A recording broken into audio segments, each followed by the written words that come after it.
नमस्कार दोस्तों। हम अभी तक अपनी भूगोल की श्रृंखला में 3 क्लास हो चुकी हैं, जिसमें हमने भारत की अवस्थिति एवं भारत का विस्तार पढ़ा था। भारत के विस्तार में हमने पढ़ा था भारत के पड़ोसी देश, भारत के अंदर राज्य, कौन सा बड़ा राज्य है, कौन सा छोटा राज्य है, पड़ोसी देशों से लगने वाली सीमा। अब हम देखेंगे उसी के समुद्र सीमाओं में कि भारत का जो समुद्री सीमा है वो कैसे निर्धारण होती है कि भारत का समुद्र कहाँ से कहाँ तक है। क्योंकि यह हमने देखा है विगत वर्षों में कई कंपटीशन वाले परीक्षाओं में या अन्य में जो भी वनडे के एग्जाम हुए हैं, पीसीएस का एग्जाम हुआ है, यह सवाल अधिकतर पूछा गया है, कई प्रश्नों में आया हुआ है। तो इसको थोड़ा सा देख ले, बस थोड़ी सी जानकारी चाहिए होती है इसमें और इसमें सवाल हल हो जाते हैं। तो पहले से देख लेंगे, जैसे मान लीजिए बहुत पहले की बात है, तो इसमें यह बताया जैसे समुद्र है, ये समुद्र का अधिकार कितना है ये तय करने के लिए सन 1982 में एक बैठक हुई यूनाइटेड नेशन की ओर से। मतलब समुद्र में ऐसा नहीं है कि तुमने इधर से लाइन लिया और समुद्र तुम्हारा पूरा हो गया, क्योंकि समुद्र बहुत ही संसाधनों से भरपूर है। संसाधन का मतलब है दोहन, जो भी संसाधनों से मतलब मछली हुआ, पेट्रोलियम हुआ, रत्न जड़ित हुए, गैसें हुई, नेचुरल गैस, रिसोर्सेस, इनसे भंडार है समुद्र में। तो सब कोई चाहता है समुद्र में मेरा अधिकार हो। अभी आपने सन न्यूज में सुना भी होगा कई बार कि चीन दक्षिण चीन सागर में अपने अधिकार को लेकर हमेशा दावा ठोंकता है। उसके आसपास के क्षेत्र के लोग, आसपास के क्षेत्र के देश हैं, उस पर हमेशा विवाद रहता है। तो समुद्र में दावा ठोकने के लिए हर देश लागू है, चूंकि इस विश्व में जिसके पास संसाधन है वही सर्वोच्च है, जिसके पास जो संसाधनहीन है वह कमजोर है। तो संसाधनों की बढ़ोतरी के लिए सभी देश अपना अपना दावा ठोकने के लिए किसी भी हद तक जा सकते हैं। तो फिर 1982 में बैठक हुई कि भाई अगर शायद ये समुद्र ऐसे ही दावा ठोकते रहे तो फिर दिक्कत हो जाएगी, कोई किसी की सीमा में अतिक्रमण कर देगा समुद्र में। मान ली स्थल में तो हमने सीमा बना ली, लेकिन समुद्र की सीमा कैसे बनाए? तो समुद्र की सीमा निर्धारण करने के लिए 1982 में एक समझौता हुआ। 1982 में अनक्लॉज जिसे कहते हैं, अनक्लॉज, ये समुद्री समझौता है, जिसका फुल फॉर्म है United Nation Convention on the C, on the law of sea. United Nation Convention on the law of the Sea, यानी कि समुद्री कानून पर अंतर्राष्ट्रीय संधि। समुद्र के लिए कानून बनाया गया, तो जो यह समझौता 1982 में हुआ।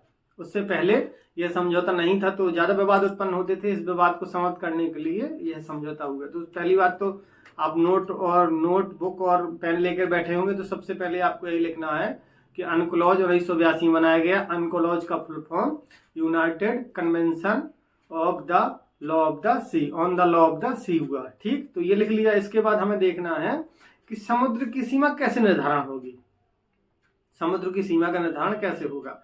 तो सबसे पहले एक शब्द आया है यहाँ पर, आधार रेखा। अब आधार रेखा क्यों लिया? आपने देखा होगा कोई भी समुद्र तट है या फिर आप तालाब में देखेंगे, तट क्या बिल्कुल एक समान लाइन में रहता है, हमेशा कटे फटे सर्पिलाकार रहते हैं।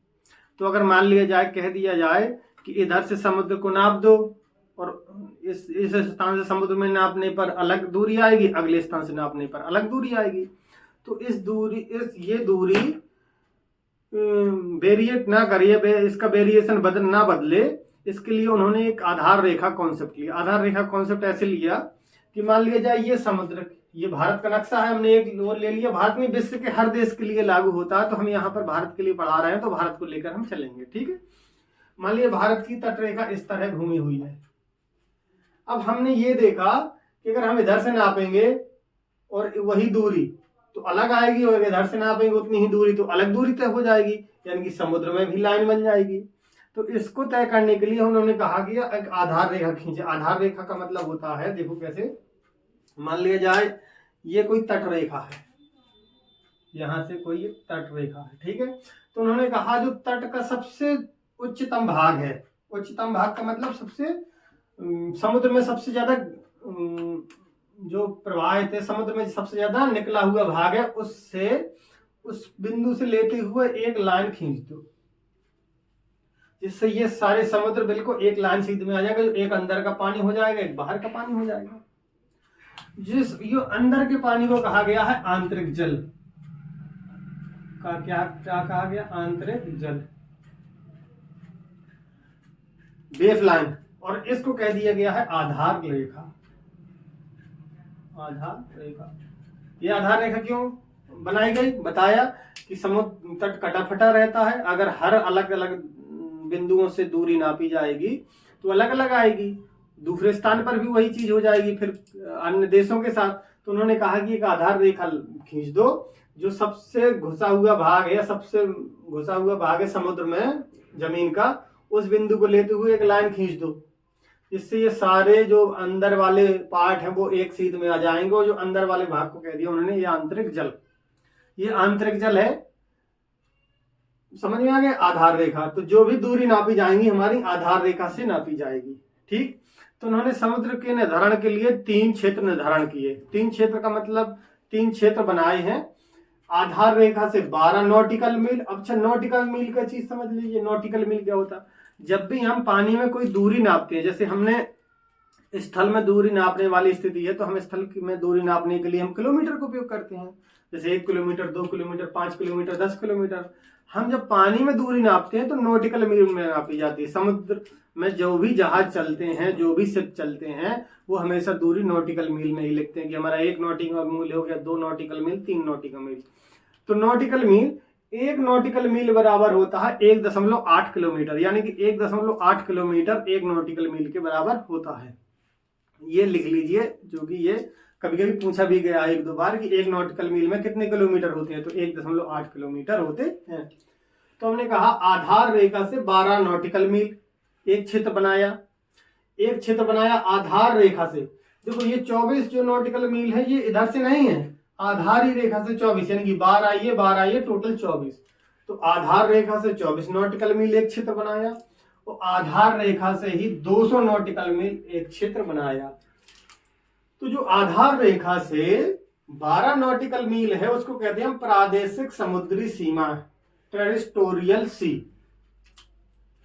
इस सीमा को कहते हैं प्रादेशिक समुद्री सीमा। ये सीमा हो गई प्रादेशिक समुद्री सीमा, TSB, टेरिटोरियल सी बॉर्डर। और इस क्षेत्र को कहेंगे टेरिटोरियल सी जोन। जोन का मतलब क्षेत्र, ये पूरा क्षेत्र है। तो ये प्रादेशिक समुद्री क्षेत्र है। इधर समुद्री सीमा का निर्धारण कहा लिखा हुआ है, देखने ना, TSB, ये वाला क्षेत्र है, ये वो सीमा हो गई, ये सीमा हो गई। तो आधार रेखा से 12 नॉटिकल मील के क्षेत्र को हम कहेंगे प्रादेशिक समुद्री क्षेत्र। सीमा हमने इसलिए लिखा इधर क्योंकि इस बाउंड्री में ही लिख दिया सीमा, इधर से सीमा से 12 नॉटिकल मील से अंदर के आधार रेखा की ओर हम सारा समुद्री क्षेत्र कहेंगे, ठीक है। यह आधार रेखा से 12 नॉटिकल मील होता है।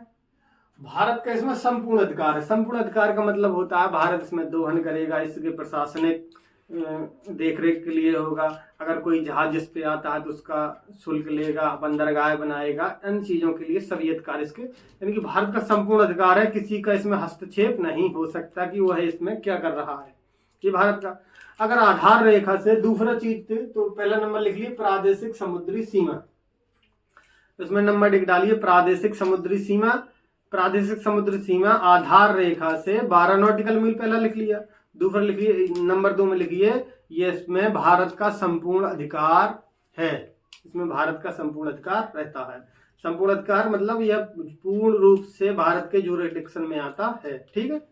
दूसरा लिखना है जो आधार रेखा से 24 नॉटिकल मील की दूरी है, तो यह है संलग्न क्षेत्र या अविच्छिन्न मंडल। कहीं आ जाएगा संलग्न क्षेत्र कैसे कहते हैं, संलग्न क्षेत्र की दूरी कितनी है, अविच्छिन्न मंडल की दूरी कितनी है, या उसी को कहते हैं कंटिजियस जोन। इसको कहते हैं आधार रेखा से 24 नॉटिकल मील, यानी कि ये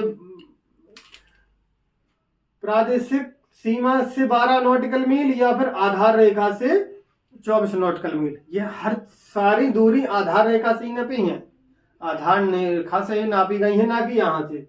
तो आधार रेखा से 24 नॉटिकल मील को कहते हैं संलग्न क्षेत्र या अविच्छिन्न मंडल।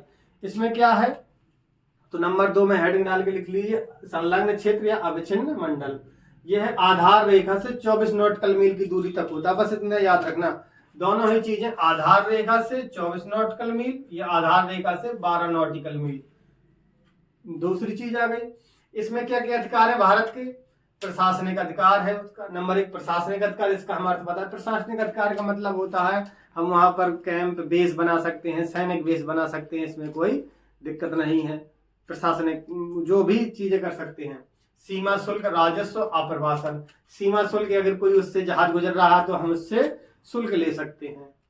राजस्व का मतलब रेवेन्यू जनरेट कर सकते हैं हम। आप्रवासन की चीजें, सार्वजनिक स्वास्थ्य और साफ सफाई, यहाँ तक कि भारत की ही जिम्मेदारी होगी 24 नॉटिकल मील तक कि उस क्षेत्र की साफ सफाई करे। सार्वजनिक स्वास्थ्य के हित में जो भी निर्णय लिए जा सके।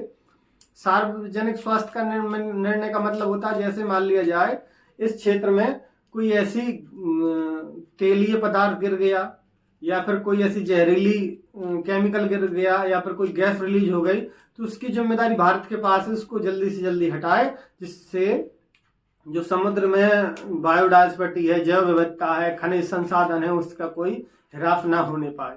तो ये भारत की जिम्मेदारी है। तो साफ सफाई, सार्वजनिक स्वास्थ्य, भारत कारोबार करने का अधिकार होता है वित्तीय। जो भी हम कारोबार है 24 नॉटिकल मील तक भारत का प्रशासनिक अधिकार होता है, इसमें हम कुछ भी कारोबार कर सकते हैं, इसमें भी हमें तो कारोबार करने का वित्तीय अधिकार भी इसमें होता है। तीसरे नंबर पे अनन्य आर्थिक क्षेत्र या एक्सक्लूसिव इकोनॉमिक जोन या EEZ, यह आधार रेखा से 200 नॉटिकल मील तक होता है। आधार रेखा से कहां तक? 200 नॉटिकल मील तक। तो आधार रेखा से यह 200 नॉटिकल मील तक हो गया, बेस लाइन से 200 नॉटिकल मील तक हो गया। अब इसमें भारत क्या कर सकता है? इसमें भारत नए द्वीपों का निर्माण कर सकता है। हमारे मान लीजिए भारत में जनसंख्या बहुत ज्यादा बढ़ गई है, भारत में कोई कृत्रिम द्वीप का निर्माण करना है तो हम 200 नॉटिकल मील तक द्वीप बना सकते हैं, इसमें कोई दिक्कत नहीं होगी। वैज्ञानिक परीक्षण, कोई भी हम परीक्षण कर सकते हैं वैज्ञानिक, और संसाधनों का दोहन भी कर सकते हैं। संसाधनों का दोहन भी कर सकते हैं। जैसे हमारा क्षेत्र का बम्बई हाई है जो EEZ क्षेत्र में ही स्थित है। बम्बई हाई से हम लोग तेल निकालते हैं, भारत में सबसे ज्यादा तेल यहीं से प्राप्त किया जाता है, तो हम EEZ में निकालते हैं। तो 3 चीजें पढ़ी हमने। भारत की जो समुद्री सीमा है वो 3 क्षेत्र निर्धारित हुए हैं। एक हुआ है प्रादेशिक समुद्री क्षेत्र या प्रादेशिक समुद्री सीमा से निर्धारण होता है, दूसरा होता है संलग्न क्षेत्र या फिर अविच्छिन्न मंडल, तीसरा है अनन्य आर्थिक क्षेत्र। प्रादेशिक सीमा बेस लाइन से या आधार रेखा से 12 नॉटिकल मील तक, संलग्न क्षेत्र अविच्छिन्न मंडल आधार रेखा से 24 नॉटिकल मील तक, और अनन्य आर्थिक क्षेत्र आधार रेखा से 200 नॉटिकल मील तक होता है। इसमें कई बार सवाल पूछा है कि इतने नॉटिकल मील से इतने नॉटिकल, पूछा है कि 12 नॉटिकल मील से 24 नॉटिकल मील, सॉरी आधार रेखा से 24। अब सवाल कैसे आएगा? मान लो सवाल आ जाएगा कि तट रेखा से 12 नॉटिकल मील तक प्रादेशिक समुद्री क्षेत्र होता है। 12 नॉटिकल तट से 12 तट, तो फिर क्या है, ये गलत है या सही है? गलत है। तो हमने कहा कि आधार रेखा से सारी दुनिया तय होगी, ना कि तट रेखा से। तट रेखा की आधार रेखा, तट में ही आधार रेखा बनाई गई है। तो इनमें अंतर समझ में आया होगा। प्रादेशिक समुद्र सीमा और इसमें भारत का संपूर्ण क्षेत्र होता है। इसमें हम शांतिपूर्ण जहाज को या किसी भी व्यक्ति पास दे सकते हैं, आ जाओ भाई निकल जाओ, कोई दिक्कत वाली बात नहीं है। इसमें हम रिस्ट्रिक्शन लगा सकते हैं किसी भी रीजन बस की हमारे देश में कोई खतरा हो सकता है इनमें भी, लेकिन ये नियम कहता है कि सभी को 12 नॉटिकल मील तक जाने का पासेज हमें देना चाहिए शांतिपूर्ण तरीके से। यानी कि कोई जब हमारी सीमा से गुजर रहा है वो कोई भी नुकसान नहीं है तो उसको हम पासेज दे दें, कहीं भी चला जाए किसी भी देश के लिए। लेकिन यदि हमें ऐसा महसूस हो कि वह खतरा हो सकता है हमारे देश के लिए तो हम उसमें रिस्ट्रिक्शन लगा सकते हैं। तो हमें तो बस यही चीज याद रखना है कि आधार रेखा से 12 नॉटिकल मील प्रादेशिक समुद्री क्षेत्र होता है, प्रादेशिक समुद्री सीमा बनती है। इसके बाद आधार रेखा से 24 नॉटिकल मील, संलग्न से अविच्छिन्न मंडल कंटिन्यूअस जोन बनता है। आधार रेखा से 200 नॉटिकल मील तक अनन्य आर्थिक क्षेत्र होता है, जिसमें हम नए द्वीपों का निर्माण, वैज्ञानिक परीक्षण, संसाधनों का दोहन कर सकते हैं, जैसे कि बॉम्बे हाई। ठीक, इन सब चीजों से हमें पता चला है कि भारत की समुद्री सीमा हम 12 नॉटिकल मील तक पूर्ण अधिकार रखते हैं और 200 नॉटिकल मील तक हम अपने द्वीपों का निर्माण कर सकते हैं, समुद्री परीक्षण कर सकते हैं, अन्य चीजों रिसोर्सेस संसाधनों का दोहन भी कर सकते हैं।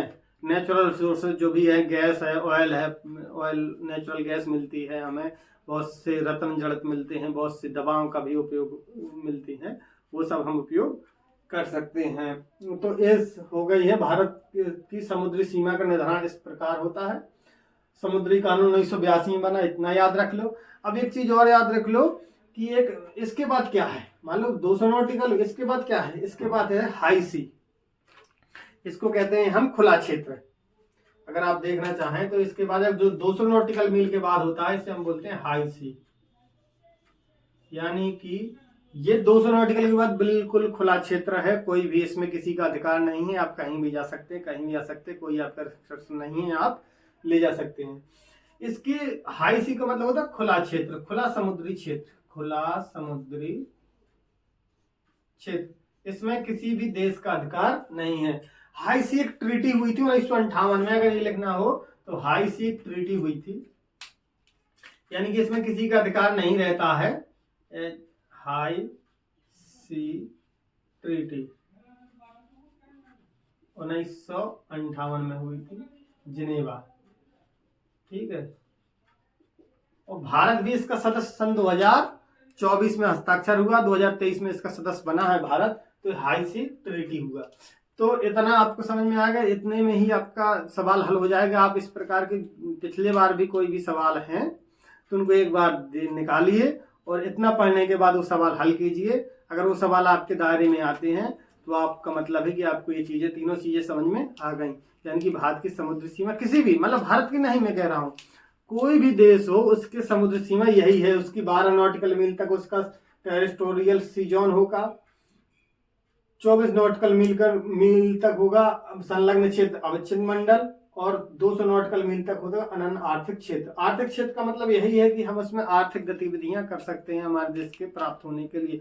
जैसे सऊदी अरब बहुत सारी कृत्रिम द्वीपों का निर्माण करता है, वह इसी अनन्य आर्थिक क्षेत्र में द्वीपों का निर्माण करता है, क्योंकि पैसा बहुत है, नए द्वीप बना सकता है, लोगों को बसाएगा, पर्यटन के लिए भी वृद्धि कर सकता है। हम भी अपने नए द्वीप बना सकते हैं, अगर भविष्य में अगर ऐसी कोई बात हुई तो हम भी अपने द्वीपों का निर्माण कर सकते हैं। कहाँ तक, 200 नॉटिकल मील तक। और 1 नॉटिकल मील बराबर बताया है 1.8 किलोमीटर होता है। यह क्लास इस वजह से बताए क्योंकि अभी जब हम इसमें द्वीपों का बारे में बताएंगे, भारत के द्वीपों के बारे में, तो आपको बताएंगे कि भारत के जो बॉम्बे हाई है जो अनन्य EEZ क्षेत्र में, अनन्य आर्थिक क्षेत्र में है, तब आपके दिमाग में होगी कि अनन्य आर्थिक क्षेत्र क्या है। बहुत से द्वीप यहीं संलग्न है। हम जब रिसोर्सेस के बारे में बताएंगे तब बहुत सी चीजें बताएंगे कि ये हमारे यहाँ क्षेत्र है, तो ये बात बार बार आएगी, तो इसके बारे में पहले से जानकारी होना आवश्यक है। इसलिए हमने इन चीजों को बताया कि जैसे बॉम्बे हाई हमारा अनन्य आर्थिक क्षेत्र में ही स्थित है, ठीक है। और भी द्वीप है जो इस क्षेत्र में, संलग्न क्षेत्र में अवच्छिन्न मंडल में होंगे, ठीक है। तो ये अब हम चलेंगे भारत के द्वीप और खाड़ी। भारत के द्वीप कहाँ और खाड़ी कौन कौन सी हैं और द्वीप कौन कौन सी हैं। और अगर वीडियो अच्छा लगा हो तो लाइक करें, सब्सक्राइब करें, और हम